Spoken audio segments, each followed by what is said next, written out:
Agora, demência é uma coisa importante. Nós estamos em 3 aqui. Um de nós 3 vai ter demência na nossa vida. 1 a cada 3. 1 a cada 3. E é uma doença que ela mata devagarinho. Ela mata devagarinho. Então, a convivência com a demência é quase que uma realidade de todas as famílias. Porque uma coisa, o infarto mata, a doença que mais mata é coração. Só que metade vai para o cemitério direto. E a outra metade fica ali. Tá certo? A demência não. Para você chegar no cemitério na demência demora um tempo. Demora todo um processo. E ela envolve uma complexidade familiar muito grande. Esse é um corte do Conversaria Podcast. Se você quiser assistir o episódio completo, o link tá na descrição. Para ajudar a gente, hype esse vídeo, dá um like, se inscreva no canal, tá? E também utilize o cupom CDF da Growth Suplementos, tá? Dá essa moral pra gente, pra você pagar barato nos suplementos que já são baratos. Quem mais, japonês? Não, e além disso, não esquece de seguir as nossas redes sociais, tá? Tem aqui o link na descrição. Segue o meu Instagram, o do Rodrigo e tem o do Conversaria Podcast também, beleza? Assiste o corte aí. O envelhecimento natural, ele tem diminuição da função. Você vai perceber isso nitidamente no jogador de futebol. Você veja, o jogador de futebol de 18 anos, ele tem um potencial. Já o de 28 é um velhinho. É um velhinho. Jogador Olha o Neymar aí, ó. Né? O 35 é um velhaço. Não é verdade? É um velhaço. Então você percebe nitidamente esse envelhecimento. Ele deixa de ser o mesmo. Ele não é exatamente o mesmo, mas ele tem habilidades que ele desenvolveu. Né? Por exemplo, o Cristiano Ronaldo, na idade dele, ele já sabe se posicionar, já sabe dar uma de malandro, o próprio Messi faz isso. E lógico que o coração dele não é a mesma coisa. Então, essa diferença entre o envelhecimento natural e o envelhecimento do que é doença é um grande desafio da ciência, tá certo? Para a memória é a mesma coisa. Por exemplo, se eu vou encontrar uma pessoa de 50 anos, né, que fala que esqueceu o número da placa do carro ou que esqueceu o nome, isso é absolutamente normal, porque a gente diminui a inteligência fluida. O que é inteligência fluida? Decoreba. Sim. A inteligência fluida diminui, mas a gente aumenta a inteligência cristalizada. Se vocês tivessem me chamado aqui há 20 anos para conversar com vocês, eu teria que ir lá na maternidade, né, quando vocês estivessem nascendo, mas eu há 20 anos eu talvez falasse muito mais coisa decorada, nomes difíceis, do que essa interpretação que eu tenho e que a idade me possibilitou. Então isso é uma coisa. Agora, demência é uma coisa importante. Nós estamos em 3 aqui. Um de nós 3 vai ter demência na nossa vida. 1 a cada 3. 1 a cada 3. E é uma doença que ela mata devagarinho. Ela mata devagarinho. Então, a convivência com a demência é quase que uma realidade de todas as famílias. Porque uma coisa, o infarto mata, a doença que mais mata é coração. Só que metade vai para o cemitério direto. E a outra metade fica ali. Tá certo? A demência não. Para você chegar no cemitério na demência demora um tempo. Demora todo um processo. E ela envolve uma complexidade familiar muito grande. Por isso que é importante, é relevante a gente falar de demência, quando a principal causa de demência é a doença de Alzheimer. Sim. Entendi. E quais são, assim, para os familiares ficarem espertos com os velhinhos lá na casa deles, quais são os sinais, assim, que você observa e fala, vamos pro médico... Tem uma dica muito bacana que é o seguinte: quando você acha que a sua memória não tá legal, tá certo? E ninguém mais acha, isso nunca é doença. É aquela pessoa que vai na geladeira e fala, pô, eu fui lá e não esqueci, não sei o que eu vou buscar. Ou aquele cara, pô, nunca decoro placa de carro. Mas, e daí eu pergunto para a mulher dele, para o filho dele, para o cara que trabalha, você acha que ele está atrapalhado? Não, não está. Isso não é doença. Isso a gente tem o declínio subjetivo, ele acontece em 40%, 50% da população. Agora, quando eu acho que eu estou bom, mas a minha esposa acha que não está, meus filhos acham que não está, o cara que trabalha comigo já percebeu alguma coisa, isso normalmente é doença. Tá certo? Tá. E quando que a gente chama de demência? Quando gera uma disfunção. Eu deixo de fazer alguma coisa.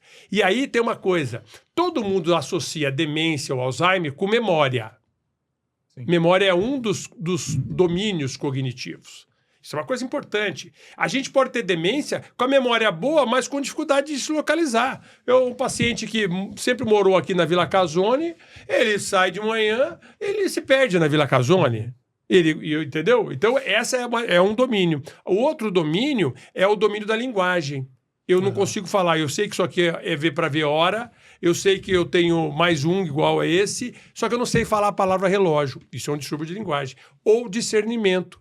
É aquele indivíduo que começa a ficar meio sem noção. Tem uns que vivem sem noção, né? Mas estou dizendo aquele cara que sempre teve noção e perde a noção. É o exemplo do velhinho, por exemplo, que foi um indivíduo muito disciplinado, pudico, e de repente começa a contar umas piadas totalmente inadequadas no meio da... Isso é um sinal de alerta. Então, vocês vejam, não é só de memória que a demência vive. Ela vive de outras coisas também e a gente tem que ficar atento. Um dos principais sinais... Dos principais não, mas um episódio que marcou a gente lá em casa, a minha avó ela tem Alzheimer, né? Um episódio que marcou muita gente, o carro dela tem o botãozinho para o antifurto, né? Tá. Que só o motorista sabe onde tem, e é importante que só o motorista saiba onde tem, né? Teve um dia que ela foi lá no almoço de casa, normal, e ela tem uma irmã com derrame em casa. Então, antes dela almoçar na minha casa, lá no churrasco que tem, ela sempre pega um pouco de comida lá, leva pra irmã que mora na casa dela nos fundos, e volta pra nossa casa pra finalmente a gente almoçar. Nesse dia, ela pegou a comida, botou no carro, montou no carro e foi. Aí, de repente, ela voltou a pé pra minha casa, e chamou a gente no portão, falou, o carro parou. Falei, vó, o carro parou, mas por quê? Acabou a gasolina? Não, ele tá pitando.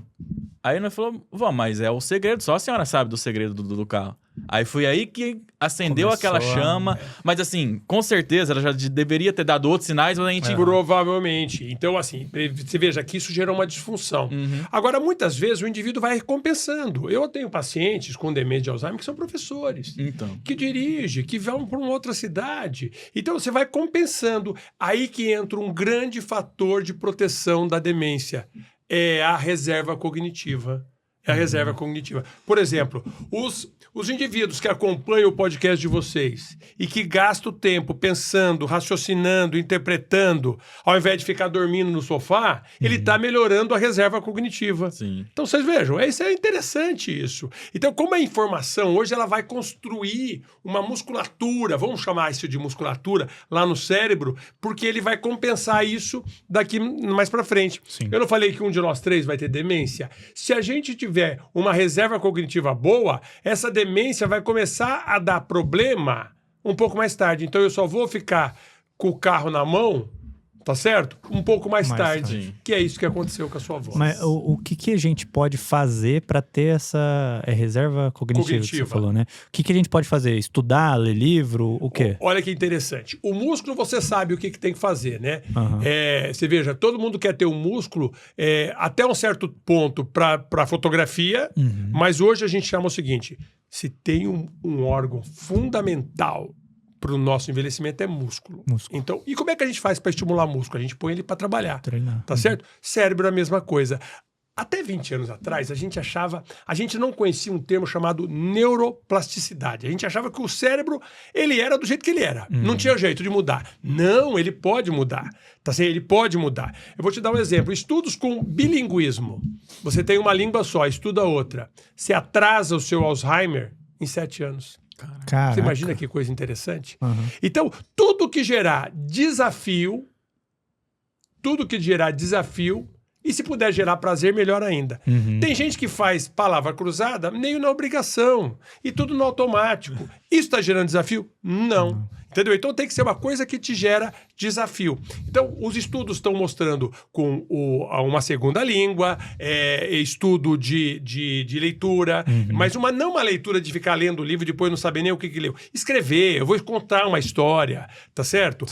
Acompanhar aqui o podcast de vocês, não é só pôr aqui no podcast e ficar meio zoando. Você que está me escutando aí, fica atento, anota, procura, tá certo? Opa, tem esse médico aí, vamos lá no Instagram dele, tem lá vídeos, vamos pensar o que ele fez, o que ele falou. Então, assim, fazer um processo mais ativo de aprendizado. Sim. Isso faz uma grande diferença. Você pode pegar um cara que ganhou o Prêmio Nobel e parou. Ele vai ter a mesma chance de ter a demência se ele, por acaso, parou. Eu costumo fazer uma analogia com a honestidade, né? Você fala assim, doutor, o senhor é honesto? Eu digo... Sou, sempre fui honesto. Passei minha vida 35 anos da minha carreira de médico, sempre honesto. Nos últimos 6 meses eu deixei de ser honesto. Então, já era. Dancei, né? Concorda? Dancei, né? Então, isso é atividade mental e atividade física, elas são fundamentais, só que tem que ser sempre. A gente fica muito preso, né? Tipo, achando, só estudar. Estudar seria muito... pensa por obrigação, né? Mas no caso seria, por exemplo, ter um novo hobby, praticar um novo esporte, fazer, às vezes, uma nova profissão. Provocar esse cérebro com vias diferentes. Por exemplo, estudos com música, arte. Tem um estudo muito interessante, até coloquei no meu Instagram. Olha só o que o cara fez. Ele viu quem tinha 5 atividades mentais, né? De lazer, né? Que era dança, tá certo? Pintura, estudar uma língua e desenvolver alguma atividade de produção de arte. Sim. De arte. E estudou isso por 20 anos. Essas pessoas que provocavam no cérebro uma atividade de sensibilidade, elas envelheciam o cérebro muito menos do que as pessoas que viviam no 2 mais 2 é igual a 4, entendeu? Você está entendendo? Então, parece que o cérebro gosta de atividade e parece que ele gosta de ousadia, de sensibilidade, que você passe por mecanismos diferentes. Não adianta você ser o maior comunicador e ser só comunicador. Sim. Você precisa ser muito mais, entendeu? Porque você vai fazer com que esse cérebro fique mais oxigenado. Nossa, mas 5... Assim, parando pra pensar, é bastante, não é? Não. 5 atividades diferentes. Não. Era os indivíduos que, se você fazia uma, você estava no grupo dos que tinha atividade. Entendi. Entendeu? Era assim. Quem fazia atividades criativas? O trabalho era o seguinte: você faz atividades criativas, tá certo? Entendi. Tá. Você faz, o grupo aqui é atividades criativas. Esse aqui não tem atividades criativas. O que são atividades criativas? É isso.